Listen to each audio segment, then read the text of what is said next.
नमस्कार दोस्तों, स्वागत है आपका आज फिर एक नई क्लास में। आज जो अमित की क्लास होगी वो होगी सीकेडी पर। सीकेडी का फुल फॉर्म है क्रोनिक किडनी डिसीज। आसान शब्दों में समझे तो किडनी की बीमारी। आज की क्लास में हम देखेंगे कि सीकेडी की परिभाषा क्या है, क्या क्या हम इसमें जांच करा सकते हैं, कब समझें कि आप सीकेडी यानी किडनी के मरीज हो गए हैं, क्या इसमें रिस्क फैक्टर है, किन किन कारणों से ये हो सकता है, जैसे डायबिटीज, हाइपरटेंशन, सीएडी। इसके अलावा हम देखेंगे सीकेडी का उपचार, किन किन परिस्थितियों में हमें क्या क्या करना चाहिए। तो आज की क्लास शुरू करते हैं। उससे पहले आप प्लीज नीचे चैनल को सब्सक्राइब कर दीजिए, जिससे आगे और भी ऐसी क्लासेस आती रहेंगी तो आपको तुरंत मिलती रहेंगी। और यदि आपके कोई सवाल, डाउट, सजेशंस हो तो आप नीचे कमेंट बॉक्स में कमेंट भी कर सकते हैं। तो चलिए बुलाते हैं अमित सर को और शुरू करते हैं आज की क्लास।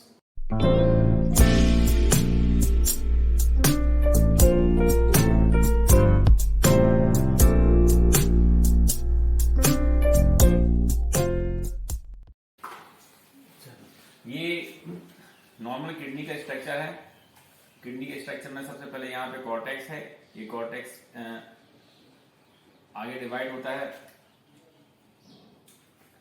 मेजर कैलिक्स होते हैं, कैलिक्स आगे फिर डिवाइड हो जाता है माइनर कैलिक्स में, फिर आगे पेपला बन जाते हैं 10 से 12। ये जो पार्ट होता है अंदर का इसको मेडुला बोलते हैं, और पीछे बाहर का पार्ट है इसको बोलते हैं कॉर्टेक्स। तो ये जो पार्ट है अंदर का ये थोड़ा सा व्हाइटिश कलर का होता है, ये थोड़ा सा ग्रेइश कलर का होता है। तो ये इसको डिफरेंशिएट करने को ही बोलते हैं कॉर्टिकोमेडुलरी डिफरेंशिएशन। ये corticomedullary differentiation one of the sign होता है। अगर ये डिस्टर्ब हो रहा है मतलब पेशेंट की किडनी खराब हो रही है, ठीक है। यहाँ की जो एक किडनी की एक यूनिट होती है, यूनिट मतलब किडनी, ये नेफ्रॉन होती है एक यूनिट किडनी की। नेफ्रॉन है किडनी की, बहुत सारे नेफ्रॉन से मिलकर ये बनते हैं, पेपलास बनते हैं, फिर आगे जाके पूरा किडनी का स्ट्रक्चर बनता है। एक किडनी की यूनिट में क्या होता है, ये एक बोमेंस कैप्सूल होता है, फिर ये आफ्रेंट, फिर ये loop of Henle, efferent arteriole, फिर ये कलेक्टिंग डक्ट है। यहां से फिर आगे यूरिन बनती है।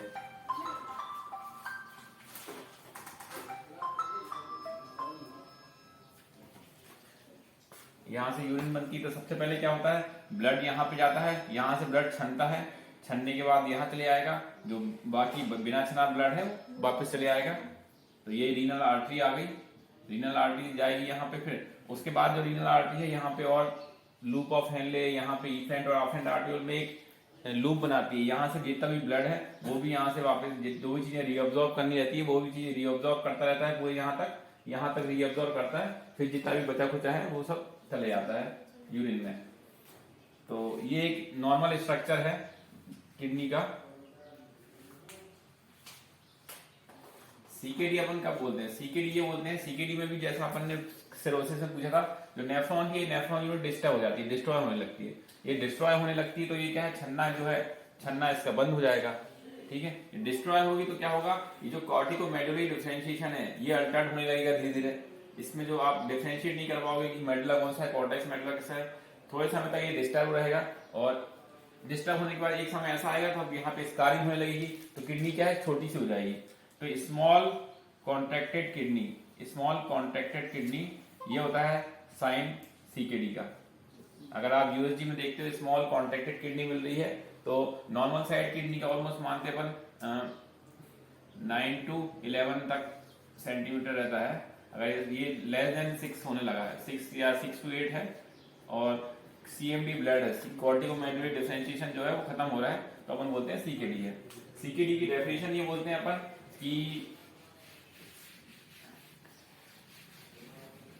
स्ट्रक्चरल और फंक्शनल, कोई भी स्ट्रक्चर में या फिर functional loss of kidney function more than 3 month. अगर मोर देन 3 मंथ, पहले ये मोर देन 6 मंथ था, मोर देन 3 मंथ हो गया, मोर देन 3 मंथ तक अगर किडनी का स्ट्रक्चर या फिर फंक्शनल लॉस है कुछ, तो अपन उसको मान लेते हैं कि पेशेंट क्रोनिक किडनी डिसीज में चला गया है। सीकेडी की स्टेज जो हमने पहले बताई थी पहले क्लास में, कि सीकेडी की स्टेजिंग वो है जीएफआर पे डिपेंड करती है, ग्लोमेरुलर फिल्ट्रेशन रेट। ये जीएफआर यही है जो बोमेंस कैप्सूल से अपन जितना भी छन कुल मिला के जो खून छन रहा है ना, वो कितना छन रहा है, बोमेंस कैप्सूल की कैपेसिटी कितनी है, उस पर डिपेंड करता है जीएफआर। जीएफआर अगर मोर देन 90 है विथ स्ट्रक्चरल डेफिशिएंसी, मतलब कुछ ना कुछ रिस्क फैक्टर है या फिर माइक्रो एल्यूमिनिया मिल रहा है, डायबिटीज है, हाइपरटेंशन है, तो फिर स्टेज 1 कहलाती है। 60 to 90 stage 2, 30 to 60 stage 3, 15 to 30 stage 4, less than 15 stage 5। Stage 5 को अपन बोल देते हैं एंड स्टेज रीनल डिसीज। जहां तक तुमने किसी भी किडनी वाले पेशेंटों के पर्चे देखे होंगे, उसमें लिखा रहता है सीकेडी स्टेज 5 या फिर ईएसआरडी लिखा होता है, and stage renal disease. 60 to 90 यहां तक अपन को पेशेंट्स को ना कोई सिम्टम्स आते हैं, ना कोई इन्वेस्टिगेशन में कोई अल्टरेशन मिलता है। यूरिक क्रिएटिनिन लेवल यहां तक यूरिया और क्रिएटिनिन लेवल नॉर्मल आते हैं। अगर जब GFR less than 30 less than 60 में जाता है, तब क्रिएटिनिन का रेज होना चालू होता है। तो मतलब ये कह सकते हैं अपन कि स्टेज 2 तक तो पेशेंट को पता ही नहीं चलता। आपके पास पेशेंट आ रहा है तो पेशेंट स्टेज 3 और आगे ही आता है। क्रिएटिनिन लेवल 1.5 अगर किसी का आ रहा है, ऑलमोस्ट वो स्टेज 3 या 4 तक पहुंच जाता है। नॉर्मल पेशेंट है। अगर आप हाइपरटेंशन है, देखा आपने उसका बीपी बढ़ा हुआ है, आपने यूरिया क्रिएटिनिन लेवल कराया, अगर क्रिएटिनिन 1.5 आ रहा है, इसका मतलब ऑलमोस्ट वो स्टेज 3 में पहुंच गया है। ठीक है, तो आप मान सकते हो कि क्रिएटिनिन कितना, वो बहुत छोटा सा अल्टरेशन और किडनी क्रिएटिनिन में बहुत मानने लगता है। आप 1.2 मानते हैं कि अपन नॉर्मल तक पहुंच जाता है, नॉर्मल तक है 1.2 से 1.5 भी जा रहा है ना, तो वो पेशेंट स्टेज 3 या 4 में पहुंच रहा है। ये लेकिन कब होगा, जब पेशेंट को मोर देन 3 मंथ तक ये बना हुआ है, तब आप उसको लेवल करोगे सीकेडी। क्योंकि एक्यूट जो कंडीशन होती है, एक्यूट कंडीशन में तो बहुत सारी कंडीशन होती है, जैसे थोड़ा सा भी डायरिया हो जाता है तो क्रिएटिनिन लेवल 2 या 3 तक पहुंच जाता है, तो वो सीकेडी नहीं है, वो किडनी परमानेंट डैमेज नहीं होगी। सीकेडी का मतलब है कि सीकेडी मतलब परमानेंट आपकी किडनी डैमेज हो चुकी है ना, तो वो तो धीरे अल्टरेशन हो जाता है। अब अपन कॉज में आते हैं, इनके कॉज क्या क्या है। सीकेडी का मोस्ट कॉमन कॉज है acute kidney injury due to any cause, AKI due to any cause. किसी भी कारण से AKI हो, चाहे वो डायरिया के कारण हो, चाहे वो फीवर के कारण हो, मलेरिया के कारण हो, या फिर ब्लड लॉस के कारण हो, किसी भी कारण से पेशेंट को AKI होता है। AKI में क्या है, किडनी डैमेज हो जाती है। वो शॉर्ट टर्म के लिए तो किडनी में इंप्रूवमेंट आ जाता है, लेकिन लॉन्ग टर्म जो है, अगर उसको फॉलो अप करते रहो तो धीरे धीरे उसका GFR कम होता जाता है। किडनी में एक बार जो डिस्फंक्शन चालू हो जाता है, तो वो कई बार कंटिन्यूसली बना रहता है। तो एक बार किडनी में डिस्फंक्शन चालू हो जाता है तो मोस्ट कॉमन आगे धीरे धीरे आके ये सीकेडी में कन्वर्ट हो जाता है। आप फॉलो अप देखोगे, कोई भी पेशेंट हो, जैसे मलेरिया या फिर किसी भी कारण से उसको एक किडनी इंजरी हो गई, डायरिया हो गया था, एक्यूट किडनी इंजरी हो गई, आज से उसका 5 साल बाद फिर से GFR टेस्ट कराओगे तो वो कम ही निकलेगा। अपन फॉलो अप यूजली करते नहीं है, लेकिन फॉलो अप करते रहो तो आप मोस्ट कॉमन जो कॉज होता है किडनी का, जैसे सीकेडी वाले पेशेंट आते हैं, उनसे हिस्ट्री लो, बैक हिस्ट्री लो, तो उनको कभी ना कभी एक्यूट किडनी इंजरी हुई हो रहती है। तो ये मोस्ट कॉमन कॉज हो गया AKI। इसके अलावा अंडरलाइन कॉज क्या हो सकते हैं, diabetes mellitus, hypertension, CAD, peripheral vascular disease. Peripheral vascular disease में क्या होता है, रीनल आर्टरी स्टेनोसिस, मतलब जो अपनी ग्लोमेरुलर में रीनल आर्टरी आती है ना, ये रीनल आर्टरी में स्टेनोसिस होगा तो यहाँ ब्लड ही ज्यादा नहीं पहुंचेगा, तो छनेगा अपने आप ही कम, है ना। रीनल आर्टरी स्टेनोसिस, रास, हाइपरटेंशन हो गया। और ऑटो इम्यून डिसीज SLE, ये भी मोस्ट कॉमन कॉज होता है सीकेडी का। इसके अलावा सबसे मेन इंपॉर्टेंट डायबिटीज ही होता है ना, AKI के बाद। ये कॉमन कॉजेज हैं जिसमें क्या होता है, लॉन्ग टर्म में किडनी के फंक्शन धीरे धीरे डैमेज होते जाते हैं, किडनी के फंक्शन डैमेज हो जाते हैं। डायबिटीज को आप कंट्रोल नहीं करो, हाइपरटेंशन को कंट्रोल नहीं करोगे, CAD को कंट्रोल नहीं रखोगे, ऑटो इम्यून SLE, इन सब कंडीशन में धीरे धीरे किडनी के फंक्शन डैमेज होते जाएंगे और अल्टीमेटली वो CKD में कन्वर्ट हो जाएगा।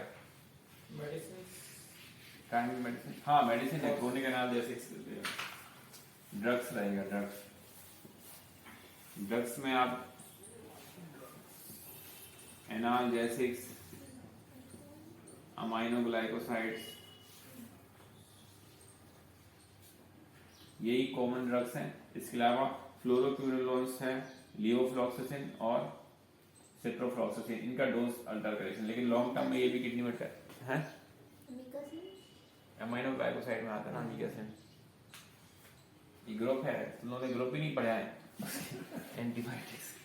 अल्कोहल से कुछ है सर इसका? अल्कोहल से बोलिए, अल्कोहल स्टोन ऑब्स्ट्रक्टिव भूल गया कॉजेज में, ऑब्स्ट्रक्टेड कॉज कोई भी हो, किसी भी कारण से ऑब्स्ट्रक्ट हो, चाहे वो स्टोन हो, चाहे वो मैलिग्नेंसी हो, चाहे वो बीपीएच हो, क्रोनिक ऑब्स्ट्रक्शन होगा तो अल्टीमेटली सीकेडी में कन्वर्ट हो जाएगा।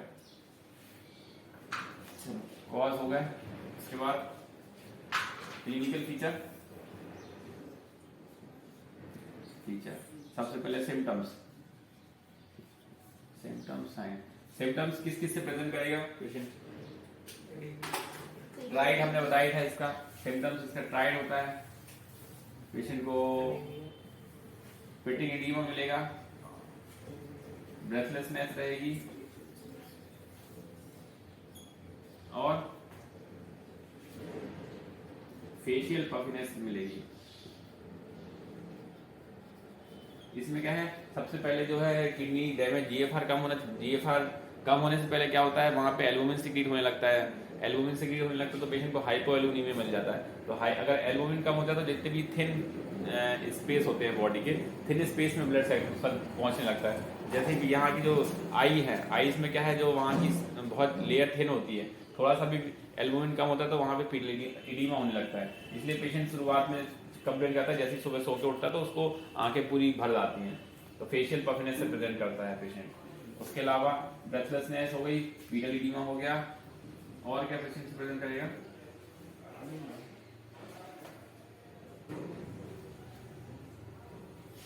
ज्यादातर तो सीकेडी की यही पेशेंट है, या फिर वो डायग्नोस और किसी कारण से पेशेंट अपने पास आया हुआ हो, अपन को इन्वेस्टिगेशन में पता चल जाए कि वो किडनी डिसीज है। साइन क्या मिलेंगे? हाइपरटेंशन मिलेगा, पेलर प्रेजेंट मिलेगा, पीला एडिमा मिलेगा,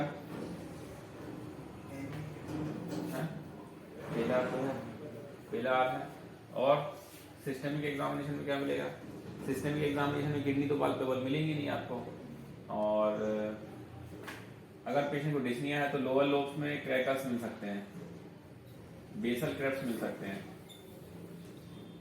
ये आगे जाके सीसीएफ में डेवलप हो जाता है, तो बेसल क्रेपिटेशन मिल सकते हैं। इसका ट्राइड क्या है?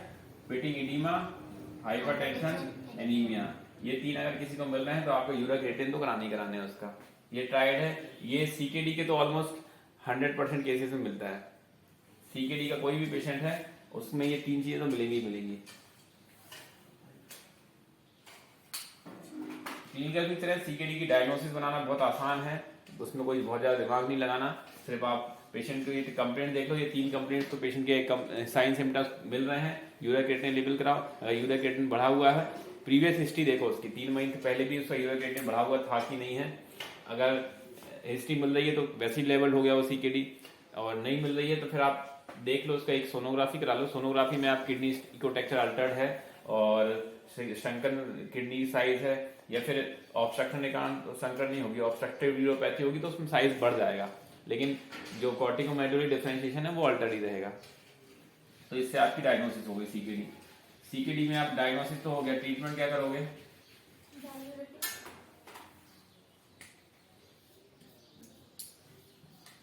सीकेडी का ट्रीटमेंट क्या है? क्या क्या चीजें हो रही है अपन को उसमें? एनीमिया ट्रीट करना है,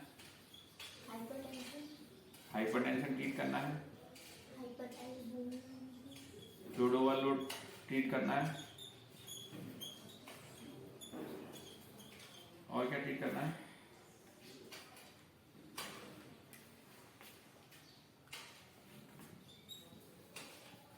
इलेक्ट्रोलाइट इम्बैलेंस ठीक करना है, और एसिड बेस बैलेंस ठीक करना है, एसिड बेस बैलेंस ठीक करना है, और क्या करते हैं अपन ठीक उसमें?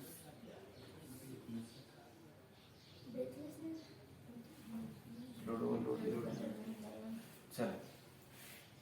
यही चीजें सीकेडी के पेशेंट को, ये 5 चीजें आपको मॉनिटर भी करनी है और 5 चीजों को ट्रीट करना है। अब ट्रीट कैसे करोगे? एनीमिया में आप सबसे पहले उसका लिखो क्या, आयरन लेवल कराओगे, उसका आयरन अगर कम है तो उसको आयरन टैबलेट दो, साथ में उसको इरिथ्रोपोएटिन देते हैं इसमें सीकेडी के पेशेंट को। जो इरिथ्रोपोएटिन है, इरिथ्रोपोएटिन बनता कहाँ में? किडनी में बनता है। तो सीकेडी के पेशेंट में इरिथ्रोपोएटिन डेफिशिएंसी हो जाती है, और इरिथ्रोपोएटिन मेन फैक्टर जो कि बोन मैरो को स्टिमुलेट करता है आयरन बनाने के लिए, ठीक है, मतलब रेड ब्लड सेल्स बनाने के लिए। तो इरिथ्रोपोएटिन ही कम हो जाएगा तो रेड ब्लड सेल्स अपने आप कम हो जाएगी, इसलिए सीकेडी के पेशेंट में इरिथ्रोपोएटिन देते हैं। इसका डोज डिपेंड करता है कि पेशेंट का हीमोग्लोबिन लेवल कितना है। ऑलमोस्ट अपन 10,000 इंटरनेशनल यूनिट वीकली या फिर एवरी 15th डे में देते हैं। इसके अलावा आयरन देख लो, उसका आयरन अगर आयरन कम आ रहा है, सीरम फेरेटिन लेवल कम है तो साथ में आयरन दो, नहीं तो आयरन देने की जरूरत नहीं है। अगर इनके बाद भी नहीं ठीक होता तो उसको ब्लड ट्रांसफ्यूजन करेंगे अपन। अपना टारगेट ये है कि मोर देन 8 उसका हीमोग्लोबिन होना चाहिए, ठीक। हाइपरटेंशन कैसे ट्रीट करोगे? हाइपरटेंशन में आपको नेफ्रोटॉक्सिक ड्रग नहीं देनी है, तो आपको देना क्या क्या है? एम्लोडिपिन, मेटाप्रोलोल, नेफिडिपिन, मोक्सिडिटिन, अल्फा ब्लॉकर, प्राइजोसिन, ये सब दे सकते हैं। टेलमिसार्टेन नहीं देते हैं, टेलमिसार्टेन ग्रुप का कोई भी ड्रग्स नहीं देंगे, और एस इनहिबिटर, रेमिपेल, एनालोपेल, इन सब के ग्रुप का कोई नहीं ड्रग देते हैं। ये सीकेडी को और आगे प्रोग्रेस करा सकते हैं, इसलिए नहीं देते। क्रिएटिनिन लेवल लेस देन 2 है तब तक दे सकते हैं, मतलब ऑलमोस्ट कह सकते हैं स्टेज 2 तक दे सकते हैं, 2 to 3 तक। स्टेज 2 to 3 के बाद नहीं देते उनको। स्टेज 2 तक वो ड्रग ऑफ चॉइस है, स्टेज 2 के बाद वो कंट्रा इंडिकेटेड है, ठीक है। फ्लूइड ओवरलोड को कैसे ट्रीट करोगे? डायूरेटिक दो। डायूरेटिक्स में अपन पोटेशियम स्पिनिंग डायूरेटिक नहीं देते, क्योंकि इसमें पोटेशियम क्या होता है? बढ़ता है। इसमें अपन प्लेन फ्लोसामाइड या फिर टॉर्सेमाइड देते हैं। फ्लोसामाइड लेसिस होता है, टॉर्सेमाइड डाइटोर होता है। इसका डोज कितना होता है? 200 milligram per day maximum dose, इतना दे सकते हैं। जब तक कितना मैक्सिमम डोज देने के बाद भी अगर फ्लूइड ओवरलोड नहीं ठीक हो रहा है तो साथ में एक और ड्रग होती है मेटोलाजोन, 5 मिलीग्राम और 2.5 मिलीग्राम की आती है, इसको चालू कर सकते हैं। इसके बाद भी नहीं ठीक हो रहा है तो क्या करोगे? डायलिसिस, ठीक। इलेक्ट्रोलाइट इम्बैलेंस, इलेक्ट्रोलाइट इम्बैलेंस क्या होता है? इसमें मोस्ट कॉमन इलेक्ट्रोलाइट इम्बैलेंस होता है हाइपर कैलेमिया, पोटेशियम बढ़ने लगता है। हाइपर कैलेमिया को ट्रीट कैसे करते हो?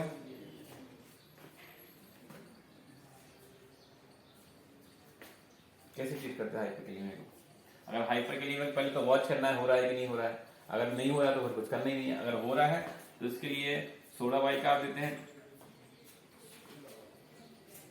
सोडा बाइकार्ब के अलावा के बाइंडर सैसे आते हैं, पोटेशियम बाइंडर सैचेट, के बाइंडर सैचेट देते हैं। के बाइंडर सैचेट देने के बाद, सोडा बाइकार्ब देने के बाद भी नहीं होता है तो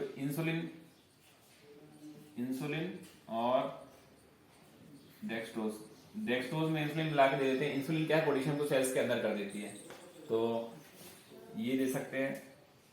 नेबुलाइज कर सकते हैं अपन अस्थलिन से, अस्थलिन से नेबुलाइज करने से भी पोटेशियम कम हो जाएगा। ये सब चीजों से पोटेशियम कम हो जाएगा, ठीक है। इसके बाद भी पोटेशियम नहीं हो रहा है, हाइपरकैलेमिया कंटिन्यूअसली बना रहता है, तब क्या करोगे? डायलाइसिस, ठीक है। तो हाइपरकैलेमिया आपको वॉच करना। हाइपरकैलेमिया के साथ अगर पेशेंट को दिक्कतें आ रही हैं तो पहले ये सब चीजें दोगे, सोडा बाइकार्ब दोगे, पोटेशियम बाइंडर दोगे, इंसुलिन दोगे, सोडा अस्थलिन से नेबुलाइज करोगे। इतना करने के बाद भी अगर परसिस्टेंटली अगर इलेक्ट्रोलाइट इम्बैलेंस बढ़ा है तो डायलिसिस कराना। हाइपरकैलेमिया तो कार्डियक प्रॉब्लम, वही प्रॉब्लम को बचाने के लिए तो दे रहे हैं अपन। हाइपरकैलेमिया के बाद दूसरा होता है क्या है? Calcium level. कैल्शियम लेवल इसमें इनिशियली कम होता है ना। हाइपोकैल्सीमिया के कारण पेशेंट को सीजर्स आ जाते हैं। अगर सीकेडी का पेशेंट है, सीकेडी के पेशेंट को अगर सीजर्स आ रहे हैं तो उसका मोस्ट कॉमन कॉज हाइपोकैल्सीमिया है, तो उसको कैल्शियम देंगे। जहां तक पेशेंट को देखा होगा सीकेडी के पेशेंट को कैल्शियम चलता रहता है, ठीक है। कैल्शियम और विटामिन डी, क्योंकि कैल्शियम और विटामिन डी का जो प्रोसेस है ना, ये भी किडनी में ही होता है। किडनी डैमेज होता है तो इनका मेटाबॉलिज्म गड़बड़ा जाता है। पैराथायराइड हार्मोन है ना, वो सब इसका रेगुलेशन करता है तो वो गड़बड़ा जाता है। तो कैल्शियम और विटामिन D3 इनके पेशेंट को चलते रहते हैं, लेकिन कैल्शियम की भी मॉनिटरिंग करते रहना पड़ता है। अगर कैल्शियम ज्यादा हो रहा है तो फिर उसको कम करो। ठीक, इलेक्ट्रोलाइट्स में और क्या बोला, बस यही तो डिस्टर्ब होते हैं। फिर एसिड बेस बिलिन, एसिडोसिस हो जाती है, यूरेमिया होने लगता है। यूरेमिया और एसिडोसिस होता है। यूरेमिक एसिडोसिस होती है, हाई अगर बहुत ज्यादा यूरिक क्रिएटिनिन लेवल होता है तो उसमें यूरिक एसिड बढ़ जाता है और एसिडोसिस में जाने लगता है पेशेंट। एसिडोसिस से कम करने के लिए भी क्या करना रहता है, सोडा बाइकार्ब दो, सोडा बाइकार्ब। एवीजी कराओ, एवीजी में कितने टाइप की एसिडोसिस आ रही है उसके हिसाब से आगे मैनेज कर सकते हैं। इसमें भी सोडा बाइकार्ब देने के बाद भी परसिस्टेंट अगर यूरिक क्रिएटिनिन लेवल बहुत ज्यादा बढ़ा हुआ है, एसिडोसिस कंटिन्यूसली बनी हुई है, तो पेशेंट यूरेमिक पेरिकार्डाइटिस या फिर यूरेमिक एन्सेफेलोपैथी में जा रहा है, तब वो कंडीशन होगी डायलिसिस की। तो इसमें हमने ये भी बता दिया कि आपको डायलिसिस के इंडिकेशन क्या क्या है। डायलिसिस के हमने बताया थे एब्सोल्यूट इंडिकेशन क्या क्या होते हैं। Fluid overload not relieved by maximum dose of medicine, fluid overload not relieved by maximum dose of medicine, ये एक इंडिकेशन है डायलिसिस का। दूसरा इंडिकेशन है hyperkalaemia not improved by medical measurement. तीसरा है यूरेमिक पेरिकार्डाइटिस या फिर यूरेमिक एन्सेफेलोपैथी। ये तीन मोस्ट कॉमन डायलिसिस के इंडिकेशन है। इन्हीं इंडिकेशन के लिए सीकेडी के पेशेंट को डायलिसिस कराया जाता है। ज्यादातर मोस्ट कॉमन कॉज होता है फ्लूइड ओवरलोड, पेशेंट को परसिस्टेंटली डिस्निया होता रहता है, नहीं ठीक होता है, मैक्सिमम डोज ऑफ डायोटिक दे रहे हो आप, फिर भी नहीं डिस्निया ठीक हो रहा है, तो आप उसको डायलिसिस ही कराओगे। ठीक है, सीकेडी के पेशेंट में रेड फ्लैग साइन क्या है। सीकेडी के पेशेंट में आपको पता ही है, सीकेडी के पेशेंट को आपको देखना है कि उसको डायलिसिस का इंडिकेशन है कि नहीं है। उसको लिए कंटिन्यूसली वॉच करते रहो, नेफ्रोटॉक्सिक ड्रग नहीं देना है उसको, कि आगे और नेफ्रॉन जितने बच्चे हैं वो खुद डैमेज ना हो जाए। सीकेडी के पेशेंट में बहुत सारी मेडिसिन के डोज अल्टर करने पड़ते हैं, उनको याद रख पाना संभव नहीं है, इसलिए आप कोई भी हाई लेवल की मेडिसिन दे रहे हो तो पहले आप नेट पे देख लो कि सीके जो किडनी डैमेज में उसका डोज अल्टरेशन तो नहीं कराना पड़ता। डोज अल्टरेशन करना हो तो उसको फिर अल्टरेशन के हिसाब से दो। जैसे मैरोपेनम है, मैरोपेनम का नॉर्मल डोज होता है 1 ग्राम TDS, लेकिन इसको सीकेडी के पेशेंट को 500 मिलीग्राम TDS देते हो। और डायबिटीज है, डायबिटीज के लिए जो बहुत सारी ड्रग्स हैं वो कंट्राइंडिकेटेड होती है। सल्फोनाइल यूरिया कंट्राइंडिकेटेड होती है, मेटफॉर्मिन कंट्राइंडिकेटेड होती है। सल्फोनाइल यूरिया में सिर्फ ग्लीक्लाजाइड जो है वो दे सकते हैं, वो सेफ है सीकेडी में। और शॉर्ट एक्टिंग इंसुलिन देते हैं, उसमें लॉन्ग एक्टिंग इंसुलिन नहीं देते हैं। और लीवोफ्लॉक्सिसिन का डोज भी अल्टर करना पड़ता है, उसमें ऑलमोस्ट हाफ करना पड़ता है अगर सीकेडी का पेशेंट हो। बहुत सारी ड्रग्स हैं, सबको अपन को याद रख पाना संभव नहीं है, इसलिए बेहतर है कि आप अपन जब भी आप कोई ड्रग्स दे रहे हो तो पहले आप सर्च कर लो उसको कि इसको सीकेडी में, अगर पेशेंट सीकेडी है तो उसको कितना डोज दे सकते हैं। गिलीमेपेराइड का डोज नहीं देते, मतलब गिलीमेपेराइड यूजुअली अपन दे लेते हैं, बहुत ज्यादा सेफ नहीं है क्योंकि थोड़ा सा लॉन्ग टर्म रहती है, उसकी इफेक्टिवनेस थोड़ी कम हो जाती है। लेकिन मेटफॉर्मिन ज्यादा सेफ है, मेटफॉर्मिन लैक्टिक एसिडोसिस करा देता है सीकेडी के पेशेंट में, इसलिए वो नहीं देते।